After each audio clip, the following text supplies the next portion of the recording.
All right, welcome to Speak For Yourself. I am Jason Whitlock. That is Marcellus Wiley.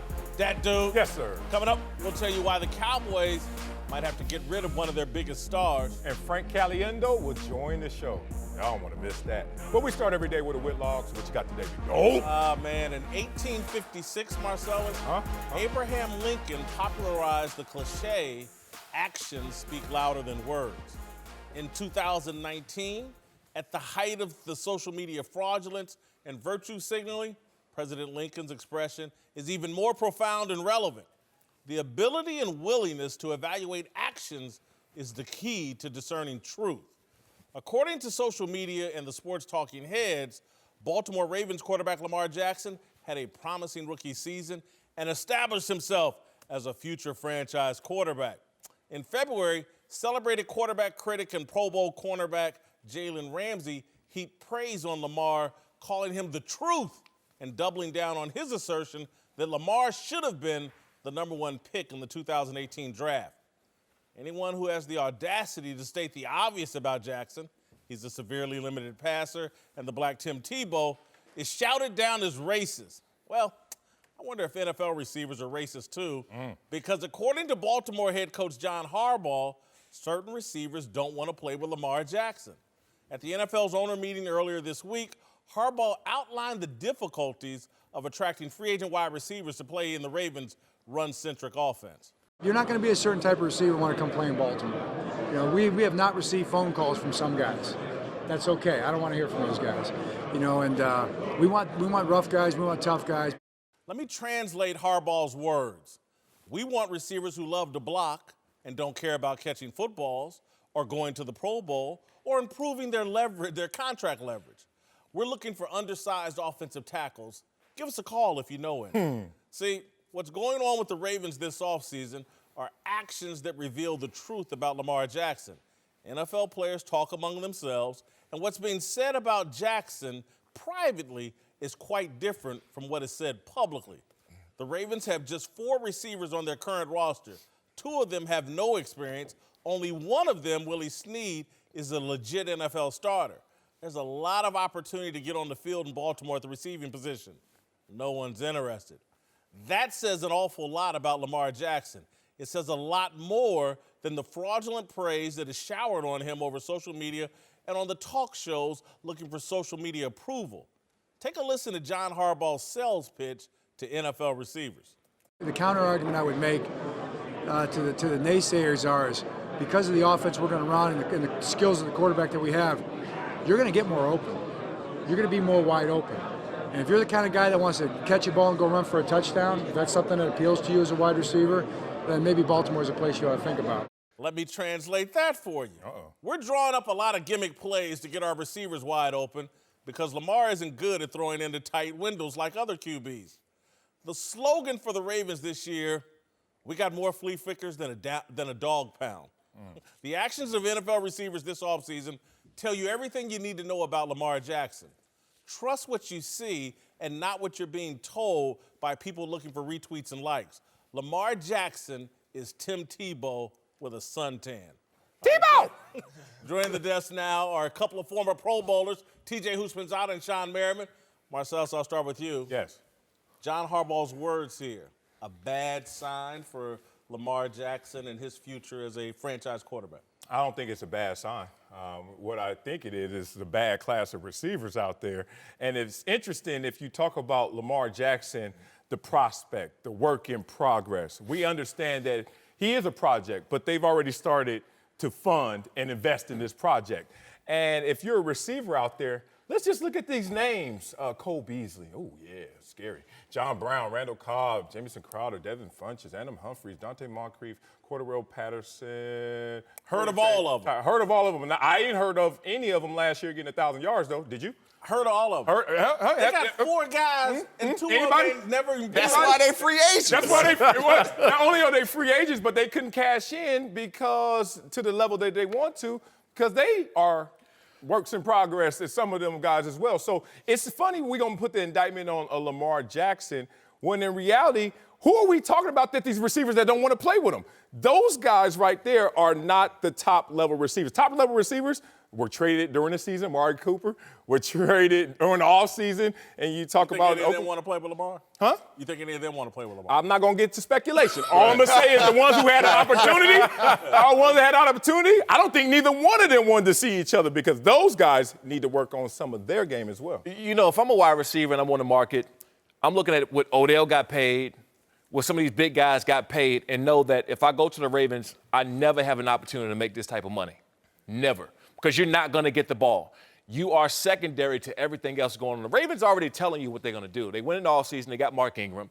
They're going to run the ball. Mm-hmm. They beefed up their defense with Earl Thomas. They're going to play great defense. And that's success for a winning team.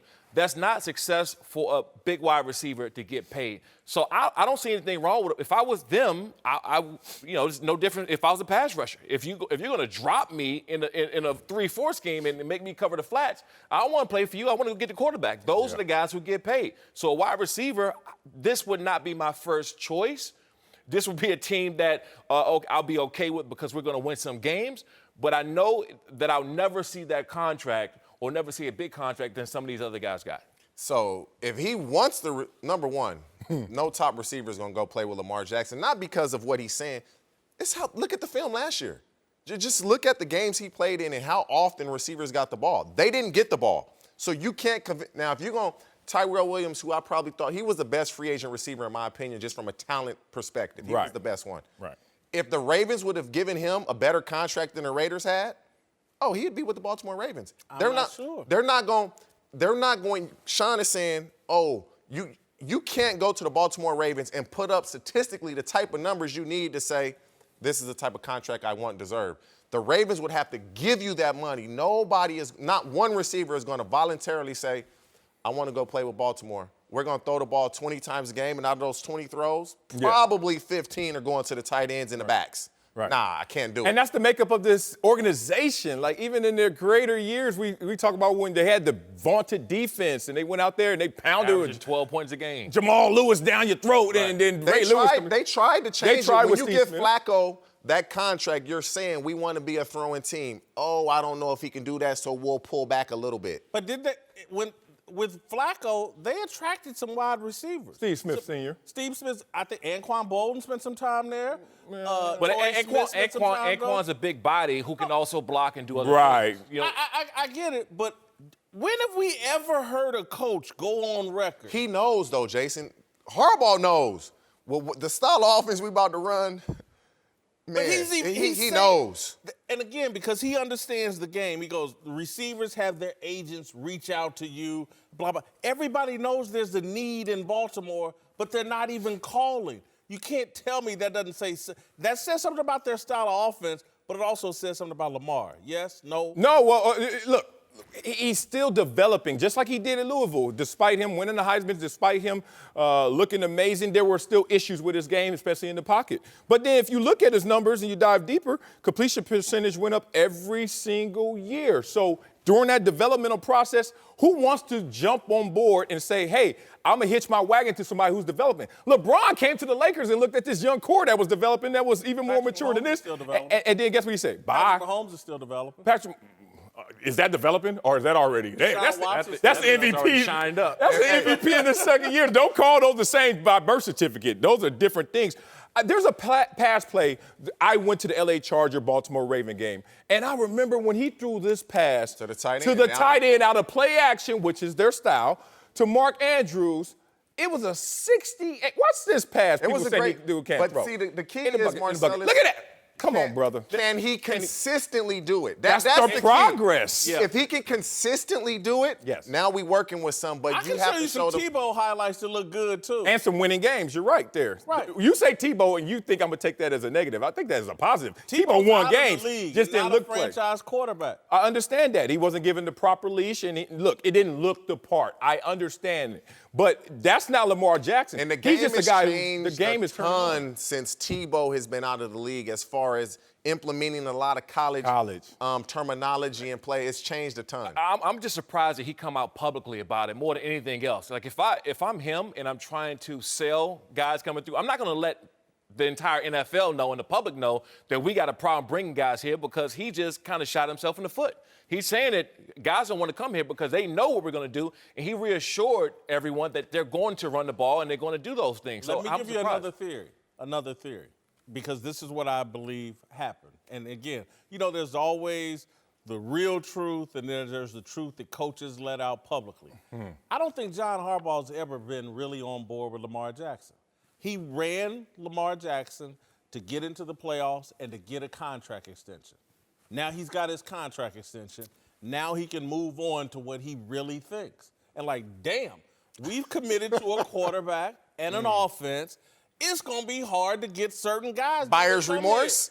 No, I buy some of that, what you're saying, but I think he's shifting the pressure because he responded to the no contract situation. He responded to they were starting off with a losing season under Joe Flacco, and he responded. The team responded. Now the challenge is not I'm selling this to y'all out there. I'm telling my team it's time to have on this challenge flag and this underdog mentality that we have to respond to this because there are critics out there. There are naysayers saying you can't throw the football. Why couldn't he also, again, you think he's speaking to the whole team. Maybe he's speaking to his quarterback. Yeah, that's what I'm saying. No, but yes. Specifically, hey, man, we're having a problem getting guys here. Are you doing the work necessary? And we've heard reports he's down in Florida throwing the football, blah, blah, blah. Right. Harbaugh couldn't even name the specific guy. And now you can't name specific receivers you want in the free agent market either because those guys are not difference makers. By talent. I can go by Harbaugh's words, though. He would have liked some of those guys to reach out to the Ravens. That's just a fact. He's basically saying nobody wants to play. If they show them the money, they'll be there. If they money show talk. them the money, they'll be there. The money is not going to be in a big-name wide receiver because that's not going to be the bulk of their offense. And every young quarterback that I played against, how you cover that up is having a good running game and a great defense. Yeah. If they didn't bring in Earl Thomas or make Mark Ingram, they didn't bring these guys in, I would say they believe in his arm. By them bringing in what they did is showing me that every young quarterback is having problems throwing the ball to their wide receivers. Okay, we're going to have to rely on the defense a little bit more. We're going to have to rely on the running game until our quarterback comes around. So no matter what he says, he's already shown us because there was wide receivers there. We just named 10 of them. Yeah. We named 10 of them that they could have grabbed anyone off of it, but their philosophy and their going forward isn't in the wide receivers. So if I'm a wide receiver now, why would I come there? You already showed me what the future of this team is. But if you're a good receiver and you go to Baltimore, it's going to be very easy. We're going to get press man, I got to win. Whether I get the ball or not, if I show that I can consistently get open, for Lamar Jackson, the reads are going to be very defined. It's not going to be no exotic coverage. We're going to put 8 guys in the box. We're going to stop the run. We're going to force you to throw the ball. Everything is going to be pretty simple for him to figure out, what is the defense doing? Point, TJ. Very easy. Very easy. You've given me a different way to look at his deal because he is saying, look, man, everybody's going to commit to stop the run. If you're a good wide receiver, you're going to be wide open. All you got to do is beat press coverage. Safety in the middle of the field. If you can't beat press coverage, you shouldn't be in the NFL. Yeah, but it's a consistency because I was at that game too. Lamar Jackson had another ball he threw out the back of the end zone, which shocked me. I didn't know he had that type of arm in him. It was an incomplete pass, but I couldn't believe he was able to throw it the way he did. It was just a little bit too far for the wide receiver. So I know he has the arm. It's the consistency is going to be the problem going forward. There's no doubt he can get a guy the ball once or twice. I mean, he's an NFL quarterback. He should be able to. But can he consistently go out week in and week out and do that? That's the key. Can he consistently throw the ball with accuracy? Hey, guys. Jason Whitlock here. Thank you for listening to the Speak for Yourself podcast. If you like what you hear, then you should take a minute to check out the Maybe I'm Crazy podcast hosted by The Herd's very own Joy Taylor. On the Maybe I'm Crazy podcast, you'll tap into a different take on the world of sports. Joy will break down all the biggest stories from the NFL, NBA, culture, in and out of sports, and everything in between. So subscribe now for a weekly episode of Maybe I'm Crazy every Tuesday night on your favorite podcast platform. Now back to the show. Whitlock and Wiley, TJ Houshmandzadeh, and Sean Merriman are back. Time now for a big story. Let's move to Philadelphia, where the Eagles pushed all their chips in on Carson Wentz this offseason, letting their savior of the last couple of seasons, Nick Foles, walk in free agency. But even before Foles left town, reports popped up that all was not well between Wentz and his teammates, which Wentz acknowledged after the season, and even Doug Peterson seems to agree that his quarterback has room to improve. I think being a better teammate would just be, being maybe a little more, sometimes being a little more vulnerable, being a little more accessible.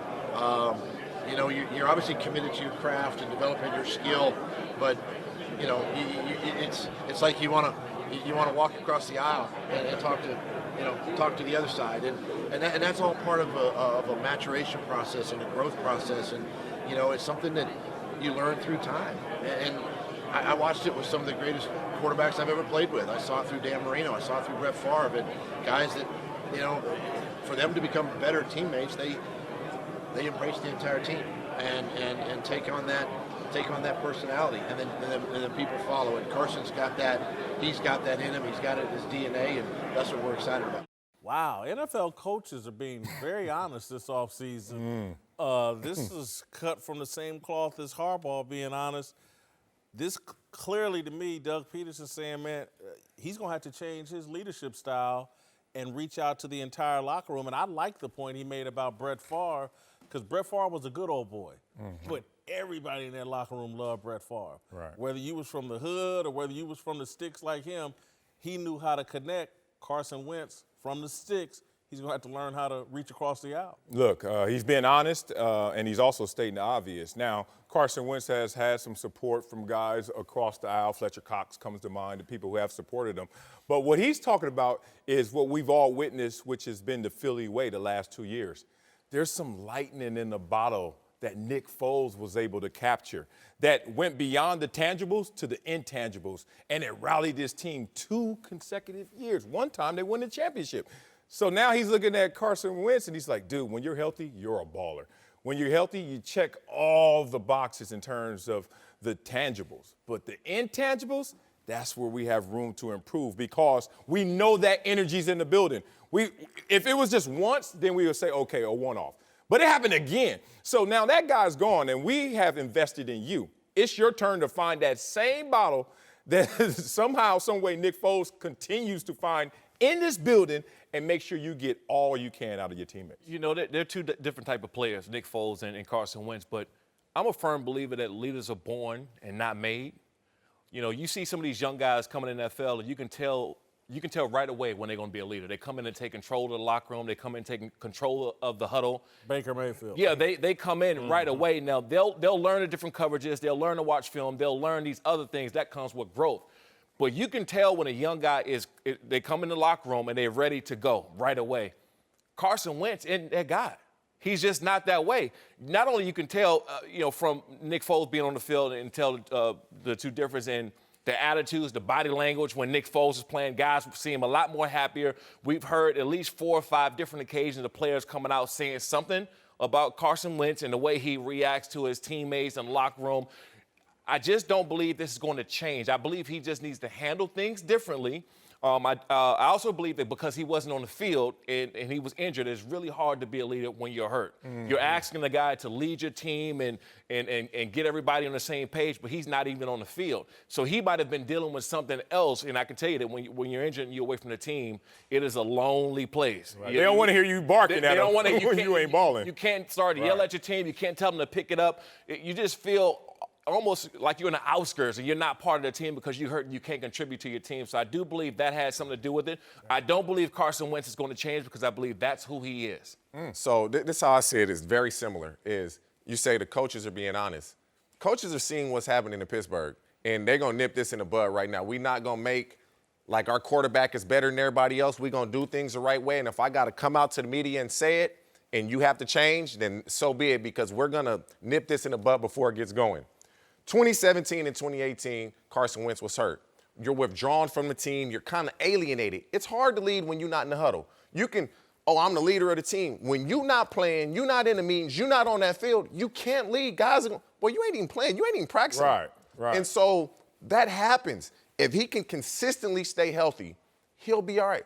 The maturation, that will come naturally. He'll learn different guys. What he was saying is he's probably really cool with the offense, but he doesn't really deal with the defense. That will come. I don't think his criticism has come from a couple of receivers. Remember, they think he favors John Ertz, the tight end. Zach Ertz. Zach Ertz, the tight end. But, TJ, this is where I think you can speak to, because, again, a lot of times that quarterback room and that receivers room, that's two different neighborhoods. That's two different sides of the track. Yeah. And the quarterback who can go hang in the receivers room and maybe have a drink with them on Tuesday or Monday or whatever, that not every quarterback can deal with that. That's what I think.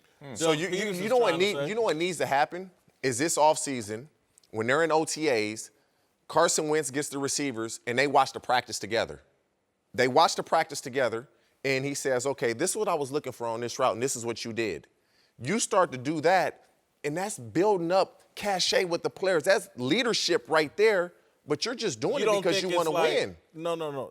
We need to hit the club together. Yeah, that interdependent relationship. No, you don't have to do that. But it speaks volumes to the trust factor. We can go out to eat. We can go out to eat. You ain't got to go to the club. Let's just go eat. We might go to the club after we eat. The problem is, you can go home. Hold on. If you're comfortable in your skin and we understand you're different than us, but we respect you equally, you ain't got to come to the club with us. Never. But when you're distant or you're not coming across the aisle, as Coach said, you need to hit the club here and there just to let me know that you're not judging my side versus just loving your side. Very much so. We have to spend some time outside of football together. We have to. When I hear a coach say he's not vulnerable enough, that just shows me that he doesn't take the criticism. He's not opening himself to the rest of the team. Maybe he's shelling himself off. He's not going to hang out. He's not going to doing the OTAs and they're going to do off-season things together. You see Russell Wilson and some of these great quarterbacks who have the chemistry with their team.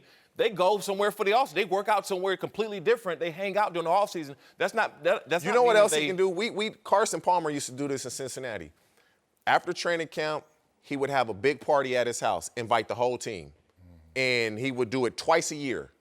During the season and right before training camp, invite the whole team. And so he can do things like that. And you're not going to interact with everybody, but you'll interact with certain guys. You do those type of things. He on a rookie deal. His house ain't that big. Dude, yeah. And Sean, I know you can relate to this. Hey, sometimes it's here's a first pick. It's like any relationship, though. It's like any relationship with a woman or whatever. You may have to go some places with a woman that really isn't your thing, but you just let her know. I've been to a Kenny Chesney concert. Wasn't really my cup of tea, but I put on a smile and acted like I enjoyed it. You got to swallow it real like, I got to do this for you. No, and I get that. Phillip Rivers, we couldn't get him out to save our life. Like, he just wasn't the person that's out and about and doing anything. Everybody else we got out at least one time. Like, that was my goal as a player. I wanted to get everybody out at least one time. Yeah. We never got Phillip out. Not one time. Kids. But at the same time, whenever we had team functions or whenever we had team meetups or whatever we did, Phillip was the one. He would come over and sit at the table no matter who was there. It could be all D linemen, all linebackers, all DBs. Phillip would come over there and sit down in the middle of whoever it is and joke and laugh and do everything that we did. And I don't see that happening with Carson Wentz. Okay. No judgment. When you did that with Phillip Rivers, or what year was he in? Phillip Rivers would come down and rap whatever the latest rap song on there with radio. But this is the key, though. He would do, if we had a freestyle, we'd have Freestyle Friday. Phillip Rivers, he's present, though. He's present. That's Carson right, Wentz has been absent, alien, because he's been hurt. Yeah, but at the same time, I've been there. I broke down the team or got in the huddle in street clothes before a game just to get the team hyped up. You can still be there. The problem is, and what I'm hearing from the coaches, he's just not vulnerable. He's not around the guys, so they don't have that relationship with him. And you don't have to go to the club for that. Whitlock and Wiley, TJ Houshmandzadeh and Sean Merriman are back. Time to play some Survivor Island. All right, let's move to Dallas, where reportedly the Cowboys and DeMarcus Lawrence are at an impasse over a new contract. Despite Dallas raising their offer to 6 years and $120 million, Jerry Jones is also trying to figure out Dak Prescott's next contract, with some estimating he could have to shell out $30 million a year. And with other young stars like Ezekiel Elliott and Amari Cooper, it looks like Dallas is going to have a hard time keeping their young core together. Marcellus, if one of these four had to go, Zeke, DeMarcus Lawrence, Dak Prescott, Amari Cooper, who you voting off the island? Ladies and gentlemen, I must vote DeMarcus Lawrence. My own, the defensive end off the island. That's crazy. Yeah, well, Wow. I'm going to tell you why. Wow. One, he's not part of the trifecta. He's not a part of the offense, which Dak needs Zeke to help carry the ball, to protect him. Dak and Amari need each other so that they can have a great passing game. And last year in the NFL, the 4 best teams had the best scoring offenses. Dallas Top won 4. with defense. Dallas got you gonna smoked by destroy that defense. defense? You saw what happened in that top 10 defense with the 10.5 sacks DeMarcus Lawrence had against the Rams. Did you see how that played out? Yeah, you have to win in today's game by Dallas scoring won more with points. defense, though. Yeah, and they would have won Them more other teams if they won. had better offense. You got to keep the offense intact and let that mature. Sorry, DN, but no go. All right, Sean, who you voting off? Dak Prescott. Dak Prescott. And you know what? No question. It ain't even close. It ain't, you talk about a top 10 defense last year. They wouldn't have been in the playoffs without that defense. Amari Cooper come in. He changed the whole dynamics of this offense. Yeah, that's offense. Ezekiel Elliott, the bread and butter of this offense. Without him, they're not doing anything. Dak Prescott is the only one that's replaceable out of this group. There's at least 3 quarterbacks on the market right now that can do what Dak Prescott did. Man, you crazy. You crazy. There's at least 3 quarterbacks. crazy. There's at least 3 quarterbacks. Name, Do I hear it? Do I hear it? Do I hear No, this? give me one. Hey, Merriman, who has the second most wins behind Tom Brady since they came in? Just give me one. Name one. Who is that? But, but you know what? What's his name? Without those wins, that defense wasn't there. Dak Prescott wouldn't do it. Dak Prescott is an average quarterback. You know What? He got the second most wins at the position. There might be a little something extra in your cup. It is. But So- Vegas in me. For me? Oh, okay. Yeah, Okay, yeah. Get this man. That's amazing. I agree. I wouldn't pay Dak $30 million. That would be crazy. I agree with you there. But he is a quarterback, Sean, in a league that's quarterback dependent. I would not pay him, but voting him off when I got these other options? Give him a smaller tent on the island, a little itty bitty tent. You just a need teepee. You need somebody average to get Amari Cooper the ball and hand the ball off to Ezekiel No. Elliott. That's all I'm All saying. right, now go Well, ahead. for me, I sadly vote to evict DeMarcus Lawrence. No. I sadly vote to I'm evict. surprised you did it. Number one, Tough. it's what Marcellus said. You got the quarterback, you got the running back, you got a receiver. He was my only choice. I had no other choice. Now, maybe if you put 5 guys in there, maybe he stays. But with the choices I have, he has to go. They just traded for Robert Quinn, so obviously the Cowboys might feel the same way as somebody me and on the Marcellus side. do as well. So, Yeah. given a defensive end, number one, he's been suspended, number one. He wants the type of money that he wants I'm not paying a defensive end Khalil Mack money when I have 3 guys on the offense side of the ball that I know I'm going to have to pay. Yeah. I have to pay them. I got to pay Zeke, I got to pay Amari Cooper, and I got to pay Dak Prescott. I'm not giving DeMarcus Lawrence $23 million a year. I can't do it. You know how hard it is to get double-digit sacks in the National Football. You know. Oh, I get it. So, And, right, so- and how many They Super throw- Bowl rings you got? Hey, Me too. I'll It give you doesn't that, matter as but much, man. How many sacks he have? Reggie 10 and a White. half. You don't think that could be White replaced with as Yeah, many balls won being Super thrown Bowls. out? Bruce Smith went to 4 Went Super Bowls. to him, yeah, but the impact, you can have 4 sacks and lose a game. You have no sacks and win the game. If a quarterback Go out there, throws for 4 quarterback has no touchdowns, they're touchdown. probably going to win. Yeah, exactly. Go have 4 touchdowns to quarterback. You're winning that game. All right, I probably got the craziest choice, but I truly believe it because it's a very hard choice. Wow. I would vote Zeke off. Wow. You need a lot of time. And to I'm going talk. to just tell you, it's a simple argument. Go. We listening. If you go, who gets paid the most of these 4 positions? Quarterback, running back, defensive end, pass rusher, and wide receiver. Quarterback. The running back gets paid the least. Yes. Oh, The paid the running least. back gets Yeah. paid. So the league has spoken about what has the least amount of value of these 4 So positions. shouldn't you keep him because you're paying him the He's least? going to be the cheapest. You can build around him. Again, we're voting Survivor Island. The whole deal is about who's easiest to replace, what has the league valued. The league doesn't value the running back after what Todd Gurley just did in the playoffs. And again, Zeke, to me, is the most talented of all 4 of these guys. Yes, exactly. But he has the least amount of value. They're going to put 5 in the box But and make that listen, to beat him. Oh, With the Lord. Dallas Cowboys, he actually is the most valuable on that team. Yeah. He's the most valuable Protecting Dak. He's the most valuable on that Giving team. Dak and Amari single coverage out there, you take away Zeke, boy, everybody dropping. Everybody dropping. It's 12 deep back there. What happened with Todd? Did the Rams? Todd Gurley went into the toilet. The Rams still made the Super Bowl. But Ezekiel Elliott's a C.J. different Anderson animal. was there, too. They got value at Todd the Gurley position. is not on the same level as this is Zeke. what I'm saying. got value. Todd Back to Gurley that has had team. surgeries and he's been hurt. Ezekiel Elliott, he ain't missing no games. Except suspension.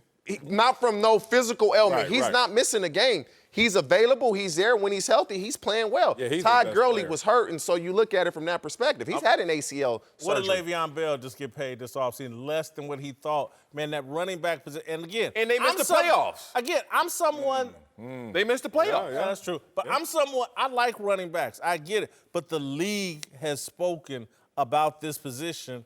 I think it was a very simple. Don't you choice. get more bang for your buck if he's lesser and he's the best player, but he's going to cost the league? That's what I think. Oh, that sounds like value. You went to the That's grocery So store is Amari, later. so is You been Amari to the grocery Cooper? store and Let me get Is a Amari sharp- Cooper loved because he's the only one didn't get a vote?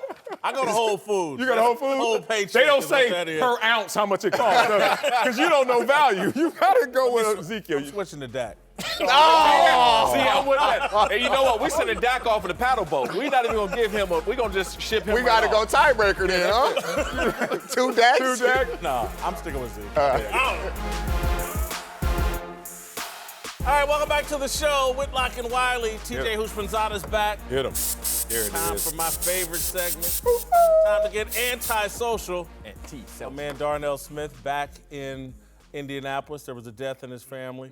And filling in for Darnell is my friend and one of the funniest men in comedy and in sports television, Frank Caliendo. Love him. In the house. With the throwback jersey on, looking good. Whitlocks. Is this from Ball State Elementary School? No, that is from Ball State, circa 1988. All right, and thank you for leading into my comedic bit with a family tragedy. Thank you. Appreciate From that. funeral to comedy. I was like, Tremendous. what? What a segue. All right, Anyway, you guys ready to get going with Frank's this? gonna walk us through these Twitter streets. I'm so looking forward to All it. right, I feel like I've been set You up walking pretty us well through the here. streets? Yeah. All right, let's go.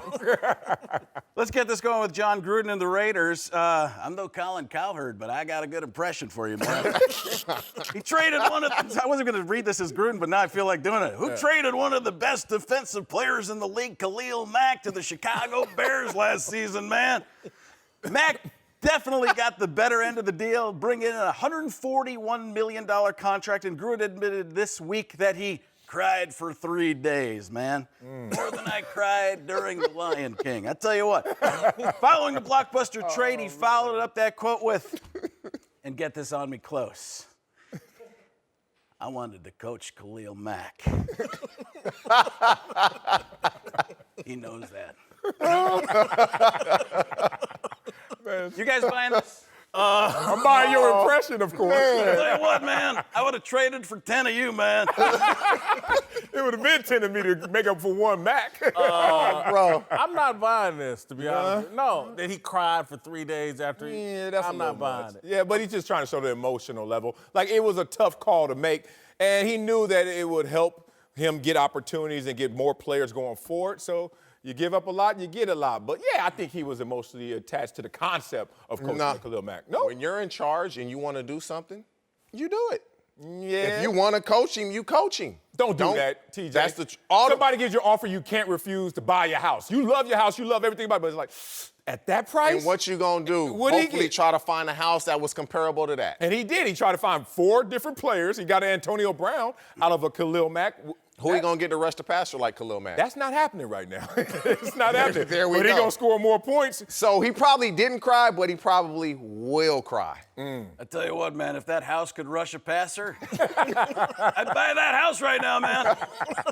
All right, moving on. I gotta wait for the next.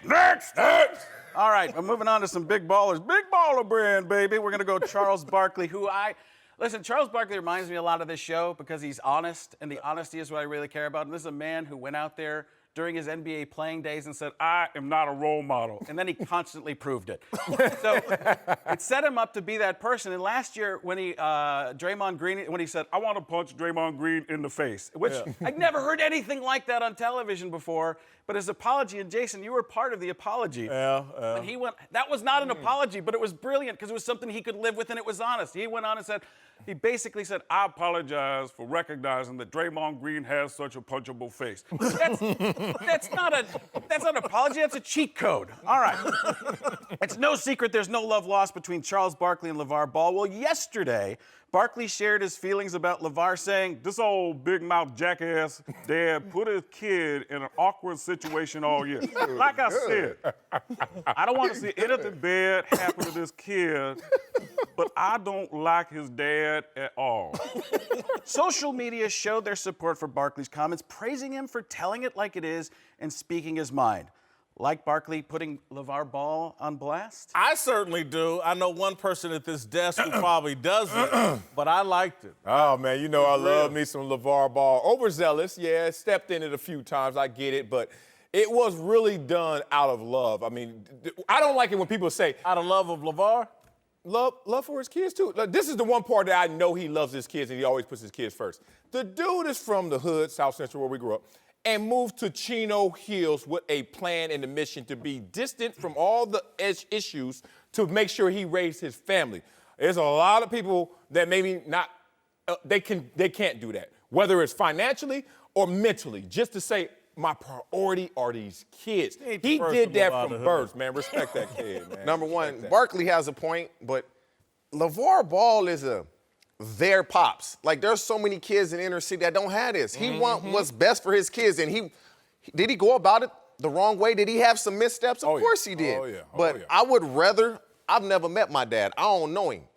And so for you to have your dad present and working you through this, that's all you want. That's all you want. He made Lonzo famous before he ever got to the league just by running his mouth, but he put a target on him. Yeah. And so Barkley, he has a point, but I would like this. It's a gift. I wouldn't mind this at all. It's a gift and a curse. It got real over there. Oh, you stop it. You stop it. Let's get back to the gridiron. Former Dallas Cowboys head coach Barry Switzer took to Twitter yesterday to reminisce about when he was offered the job from Jerry Jones, who is obviously the best owner, general manager, and part-time, first-time coach of it doesn't matter what I'm saying, you know what it is, and I'll correct it inside your minds with some sort of telepathy. This drew a response from Dallas reporter Tim Collishaw, who said he and Ed Werder were in disbelief at the time. Switzer then complimented the two on being quote-unquote, pretty fair while covering the team during the 1990s by saying, and this is important, quote, if Jerry had not made that call, never got to know your A*** or Ed. Anyways, thought you guys were pretty fair, only eat Ed's A. I think he meant to say chew his buttocks out. Yeah. One time, but he said it with eat, and that's just terrible. Love to see Jay Glazer report on this. That was unbelievable. I can't believe the guy just did that. Think about the things he says. Hey, you guys working out? Let's go work out together. I can actually bench press Jason Whitlock. Anybody ever seen that? Should I be Rain Man, He-Man movie? Like, Whitlock was worried about me not having enough time. Listen, I can feel it. Just look at me. We'll go. Did you hear that thing of Demi Lovato? That was me. Knocked my tooth out. We went viral, and not in the good kind of way, not the bad kind of way. You don't want to go bad way, kind of viral. Okay. So, let me know. I'm just talking to Morse code right now. Listen. I might have had too much workout juice. Hope all this is well. Hope all's well with you. That was the end of the quote. Who cares? Nobody even remembers what we're talking about. Man. Well, that got weird fast. Thoughts on Barry's Twitter game? Good, bad? You guys want to just work out? I'm just gonna say TMI. I'm just gonna say TMI. I'm not touching this. I want to keep my job. Barry Switzer needs. Wait a second. You put me in there to read it. You're not touching it. He needs to work on his Twitter game. Yeah, I don't know what he was trying to say. So, you lost me. Yeah, I was gone. Yeah. Move on. So, but yeah, next. You are. Yeah. In a recent podcast, Deion Sanders opened up about hitting rock bottom while he was in the league. Take a listen. I had what the world would call success. The rock bottom for me was having 10 cars and one going nowhere. Rock bottom for me was having a 14,000 square foot house but never feeling at home. Rock bottom for me was laying between 2 and 3 women at a time, but you get up unsatisfied. Doesn't sound so bad to me. What do you guys think? That's the bottom? Yeah, man, I'm with you, Frank, on that one. That wasn't the bottom. I mean, If that's the bottom, Guilty, but it wasn't the bottom. If that's the bottom, what is the top? I mean, you can label one person and come up unsatisfied. Whoa. I'm going to keep it real. I know exactly where Deion is coming from. Not from experience. I'm just saying that the things you think will give you great satisfaction often doesn't. Deion is a man of God. Yes. And he's come to the understanding that that wasn't satisfying. But all he's saying is he found his inner peace, inner happiness. If you want to take him literally, that means everything outside of you can be looked at as good or looked at as bad. Money can be a great thing. Money can be a bad thing for you.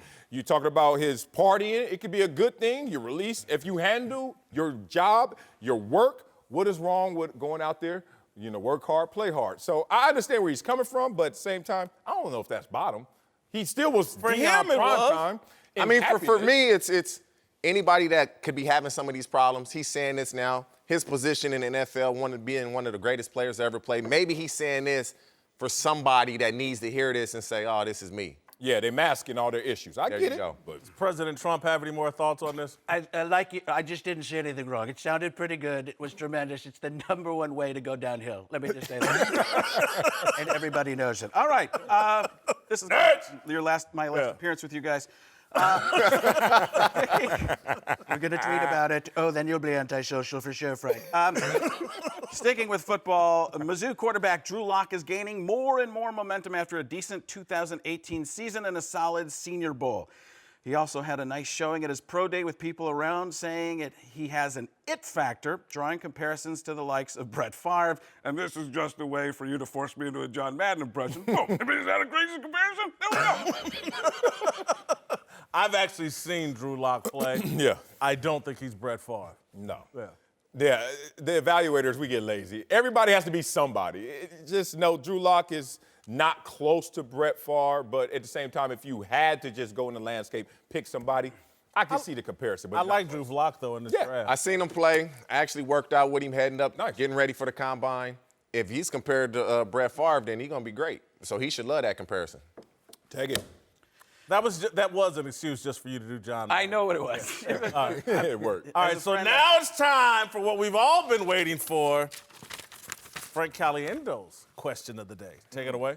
It's Frank Caliendo. My question of the day.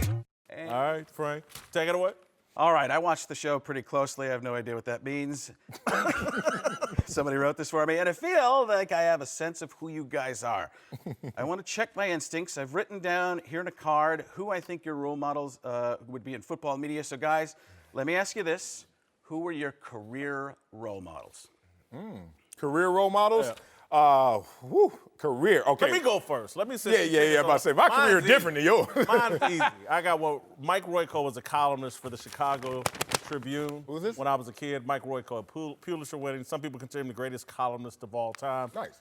He was my role. I read his columns when I was a kid, and I've tried to model my entire career after Mike Royko. Okay. Mine, my mom, my dad, grandma, sister. Okay, let's get to the career ones. I wanted to be John Elway or Eric Dickerson. That was my football role models. No broadcasting role models. I always tell you, I didn't know that this was a thing. When I retired, I was like, they have shows that's talking about us all day, every day. I didn't know. I was so distant from the media. But yeah, John Elway, just Captain Clutch, how he was just always responding. Eric Dickerson, his style of running and how smooth he was out there. Those are two guys I want. I mean, I really don't even like these type of questions because of the way I came up. I didn't have any. I didn't play sports really growing up until my last year in high school. So it sucks. But once I started playing, go back to Deion, I spent some time with him, and I kind of liked his confidence, the way he played with. Mike Irvin was my favorite receiver once I started playing. But as far as role models growing up, y'all don't want to know my role models growing up because of the way I grew up. It was nobody in sports or TV. TJ with the real. And that was the upper end of Deion? It was after the partying and the money, Because that's all right. So I actually had to think about this a little bit, and I wanted to go a different way because that's who I'd written down for all three of you. But I thought sometimes I think about this. I watch Jason and wonder who he thinks he sounds like in his head. and I started to believe that Morgan Freeman is what's in his head. So I got something from a Whitlock. We got a little music. They're already going with it. Belichick is greater than Tom Brady. If I could only choose one, I choose Belichick. I stand by everything I said last week about Brady. He's the most dominant athlete of his era. He's the Michael Jordan and Muhammad Ali of his time. But Brady isn't Belichick's equal. No way. Brady was average yesterday. He threw 2 picks and should have thrown a third. Belichick made Tyreek Hill and Travis Kelce disappear.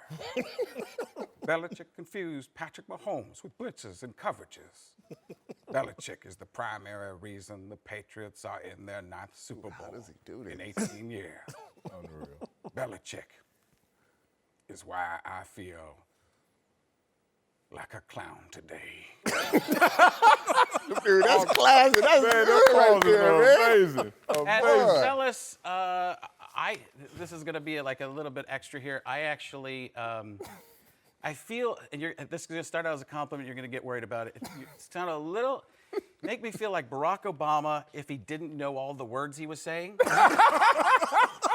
Let me be clear. The vociferousness and the aforementioned objectivity are in perpetuity of I went to Columbia. That makes me better than you, Jason. And I didn't know TJ was going to be here. So I thought, Jason and I went back and forth. I was like, I'll just throw something. I was just thinking Chris Rock just because. I can't believe TJ Husmanzada. Husmanzada. Sounds like a comedy bit from the early days of Abbott and Costello. Husmanzada. Third base. Oh, man. I'm not even sure what that means. Oh, man. Oh, man. The best, man. Frank. Oh, he nailed it. That was classic, outstanding. bro. I know. That was outstanding. I appreciate it. Thank you for that. Can I give a shout out to Michael Bernard? Yeah. He and I, we watch the show all the time. Good friend of mine. And we actually watch the show constantly and talk about it all the time. It's an amazing, it's a way we bond a lot of it, which is pretty cool. Hey, I'm very appreciative. Frank sends me feedback all the time, tells me when I'm right and wrong, mostly when I'm wrong. But Frank, appreciate you doing this. But I'll be looking forward to Darnell coming back. No, you stupid. Can I throw some plugs out there for myself? Can I? Absolutely. Do it. I'm going to be at the Improvs in Brea and Irvine coming up next few weeks, and a podcast to do with Al Jackson. Al and Frank Try to Be Serious, which actually was influenced by the show. It's outside of sports. We do talk a little bit of sports, but it's all about cultures and people listening to each other. And what was the phrase you coined, TJ, during the break? You said that was just brilliant. Respectful arguments, disagreements. Yeah, respectful disagree. And it was fantastic. It's exactly what we're trying for. When people don't think the same way as you, listen to them, and maybe you can come to a compromise. And if you don't, go away, walk away going, hey, we don't think the same way, but maybe we'll find something where we can get together on something else. All right, so Frank is actually wearing my jersey from like 1988. Unreal. And I look at Frank in it, and I wonder how I ever got into it, particularly wearing pads. I can't even get into it now. Golly. Without no shoulder pads. Exactly. How much did you weigh back then? That's crazy. I gotta believe you sewed a couple of these together. There's no way. Did you put them on? Did you put pillows in them first to fill them out a little bit? Great. All right, well, thank you. Great job, Frank. All right, welcome back. Whitlock and Wiley, joined now by NBA champion Matt Barnes. Time to play Hot Clock. Well, we'll each take 24 seconds to give our best hot take on some of the biggest stories in the NBA. All right, let's start with the Lakers. According to a report from Brian Windhorst, LA is already worried about whether 34-year-old LeBron James' long-term health is going to hold up. Marcellus, we'll start with you. Should concern about LeBron's health affect the Lakers' decision-making this offseason? I don't know if there's real concern with LeBron's health as much as they're just trying to sell this to the next superstar who comes here. This could be your team. We do have concerns about LeBron's health. Dude has had perfect health for every single year of his career, and it's amazing when you get to a certain age, then all of a sudden, oh, we're so concerned. Why? Look at my history. Look at my body of work. It shows that I take care of myself, and this was just an anomaly. I think it's being exaggerated for the superstar out there. That's pretty good. I think it's. All right, hold on, Matt. Are we ready with the cock? All right, go ahead, Matt. I'm sorry. I mean, I think it's a concern, but it's not a concern as far as attracting people. Obviously, LeBron's 34; he'll be 35 next year. But the mileage is of a 40-year-old. You know, with all the playoffs and All-Star games, Olympics, all that kind of stuff.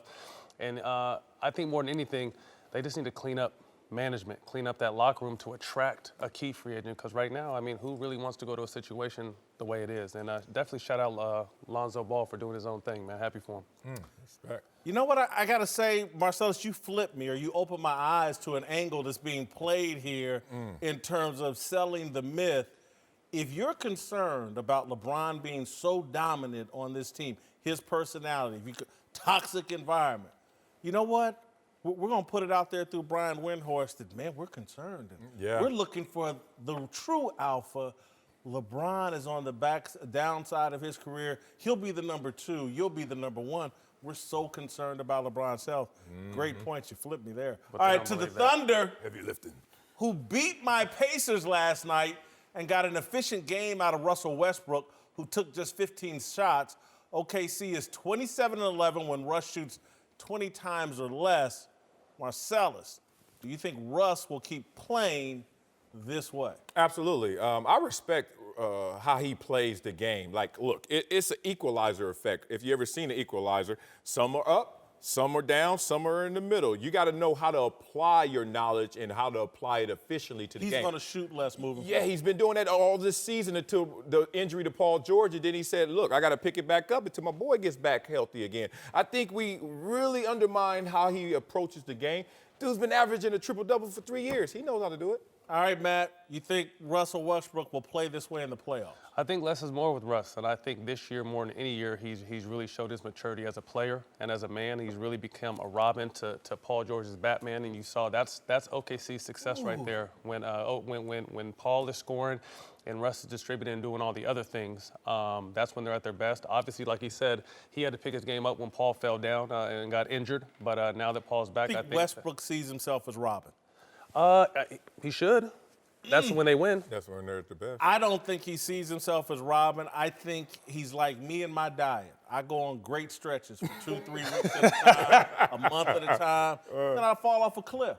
And that's what happened with Russell Westbrook. He fell off. He going great, shooting less. Yeah. Look how few calories I'm eating up during the game. Yeah. Then he fell off a cliff, man. He started snacking at night and started jacking up them shots. He's going to get into the playoffs. He gonna do Russell in the Westbrook playoffs again. You bet on do that. We'll see. All right, to Kobe Bryant, who was asked by James Corden to rank himself, Michael Jordan and LeBron James, and shockingly, Kobe named himself the GOAT with MJ second and LeBron third.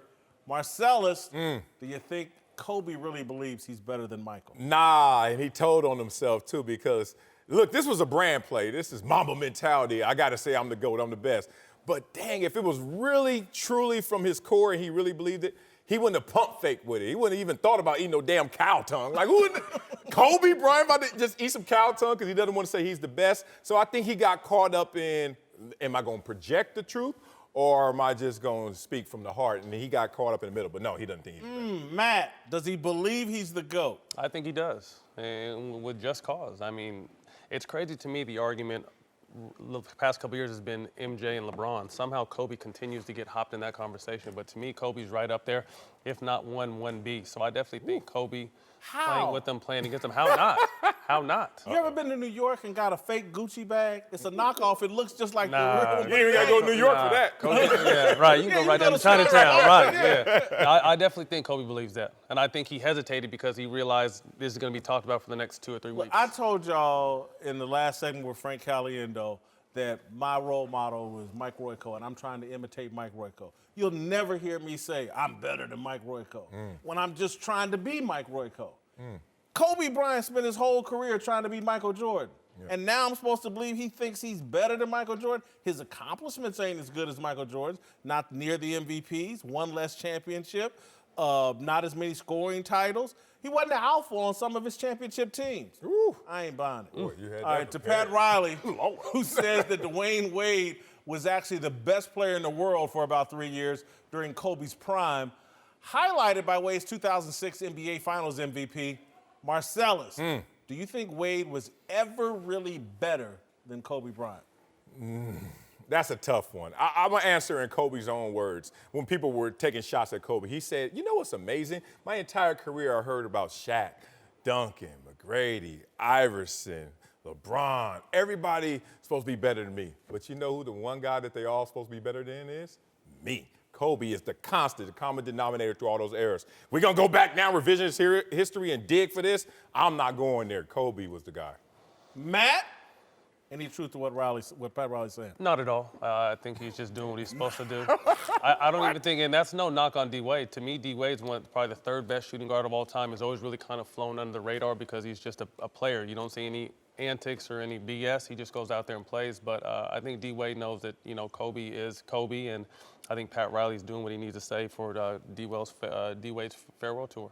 You know what? I may need a little extra time here. Why? Because again, in 2006, both of y'all were what, in your teens? I was And playing. y'all don't even remember. He was killing. Y'all He killed in the finals. Yeah. D Killed Wade. in the finals. But not just in the finals, that little 2005, 2006, there was a time, and I remember saying it myself like, damn, D Wade's the best. D Wade, right? And again. Just like when Dirk won it, everybody said he was the best? No. Oh, But I think what Pat Riley's saying is just for a blip in time, a short one. He's not better than Kobe overall. Because you got to sustain. He said 3 years. Yeah. He said 3 years. That ain't a blip. That's a blip in. That's a blip, 3 years? That doesn't mean he's better than Kobe overall. His though. body of work. No, D Wade's always been very talented. Wave it off. Wave it off, that last comment. Wave it off. All right, to the Knicks, who are praying for a big free agent this summer, and Bill Simmons thinks they'll get one, saying he would bet the house they'll land Kevin Durant. Marcellus. Bill Simmons got a good bet here, a bad bet? And this is why Vegas keeps winning. That's a bad bet. You better not bet the house on this.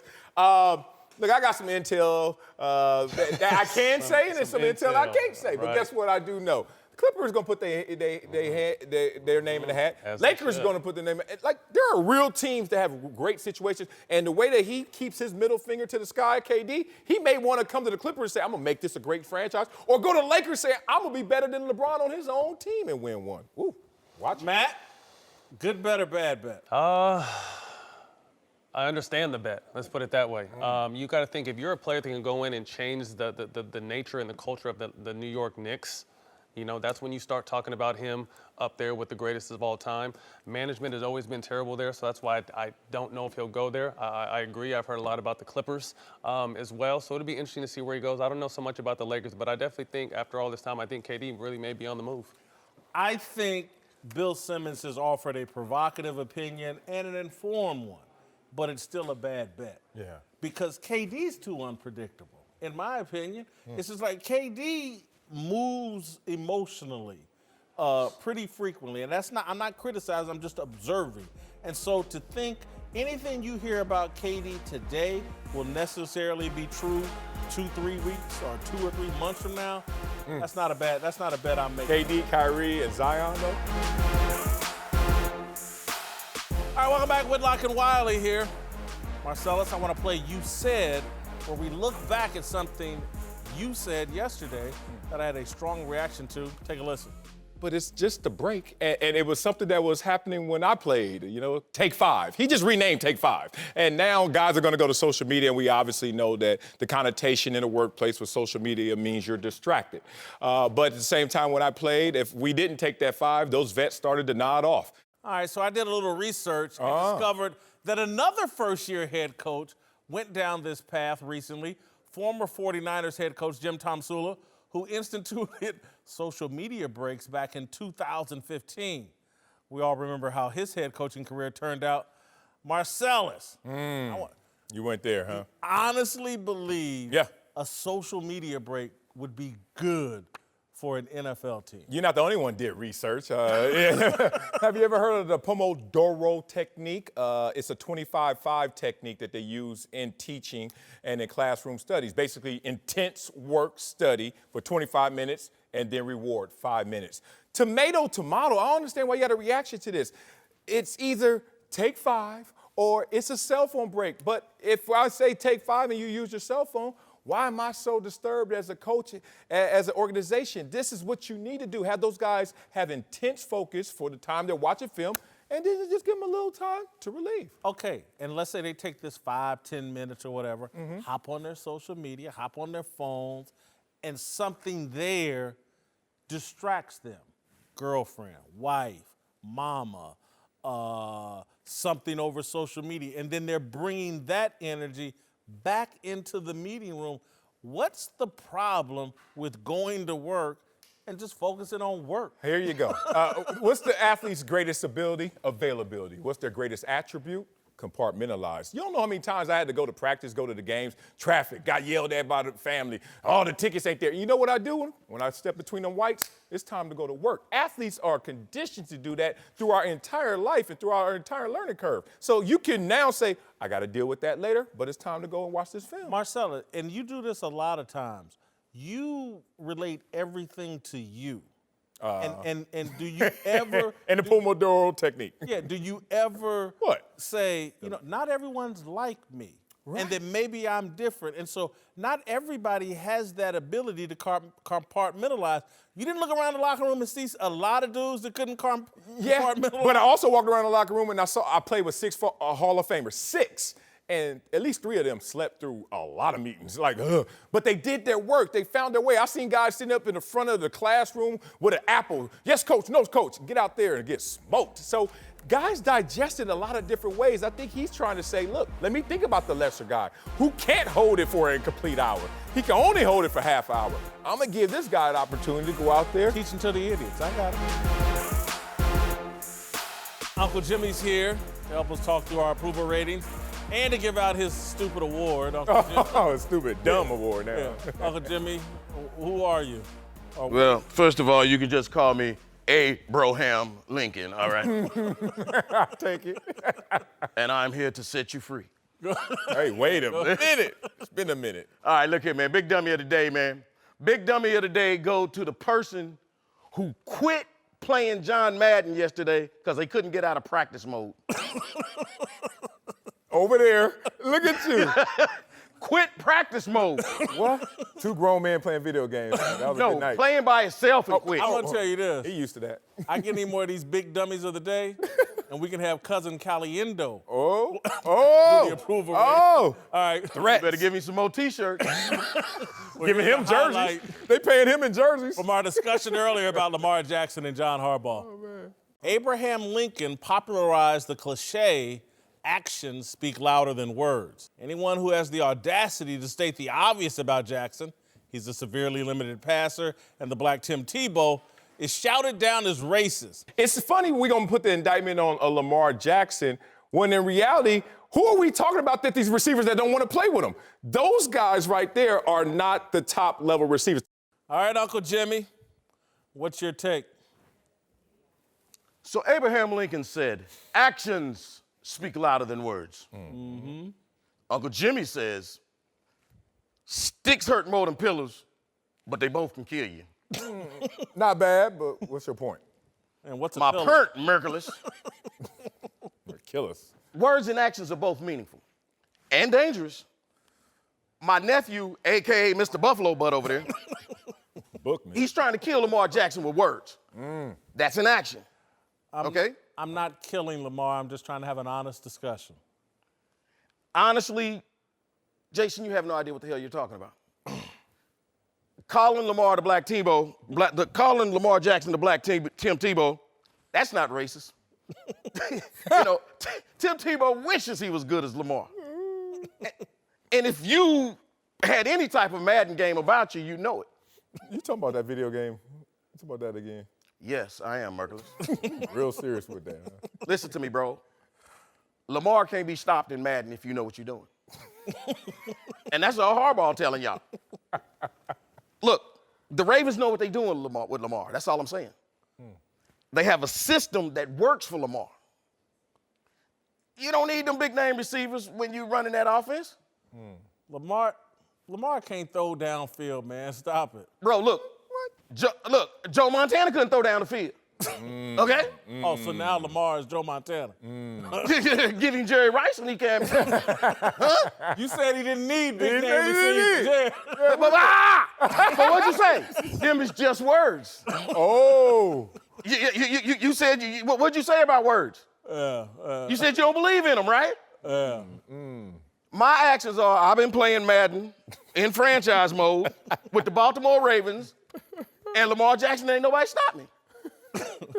You got a PS4 now. Hey, bro, put your money where your mouth. Put your money where your mouth is. Okay? You got more than you got guts, so come on. Hey, boy, I bet you Lamar Jackson goes 4 score and 7 minutes to go. Y'all liked that, didn't you? I did. Y'all didn't know Uncle Jimmy knew some of that Abraham Lincoln, did you? Hey, Lincoln the one to chop down the cherry tree, too. Y'all didn't think I knew that, did you? George Washington chopped down the Yeah, that part. Not Abe Lincoln. No. Not in Kansas City school I went to. I don't know what the hell they teaching y'all. Have you beat anybody in Madden other than somebody in practice mode? Have you beat anybody? He did beat somebody yesterday. I saw him bragging about it on Twitter. While you were trying to get sure it was working? Yeah, some young dude he put on blast yesterday. Yeah, He's a pro. All right. I'm just trying to be young. I'm playing 2K mostly. All right. Let me get to that. and I ain't that good in 2K. But anyway, let me get to my John Harbaugh approval rating. First time we've ever done it. I'm going to give him a 20 job performance. He made the playoffs. He's won a Super Bowl, 18 all-time greatness. Character, I'm going to go 22. I got nothing on him. Yeah. Authenticity, I ain't buying it. You ain't buying? No, I'm not buying it. I don't think he's all in on Lamar Jackson. You said he told us too much, so you should be all in on him. That's what you said. So that's authentic. Yeah. 72 role player. Man, a Super Bowl champion all-star. coach. I'm sorry, all-star. Yeah, he's a GOAT because he's a Super Bowl champion coach that responded when they put the pressure Barry on Switzer him. won a Super Bowl. Yeah, he did, but you know what? GOAT? He ain't win it this way in terms of now he bet all in on a quarterback that you say can't even throw. And he's going all in on that. He's going to make it work with this. They were a winning team with Lamar Jackson.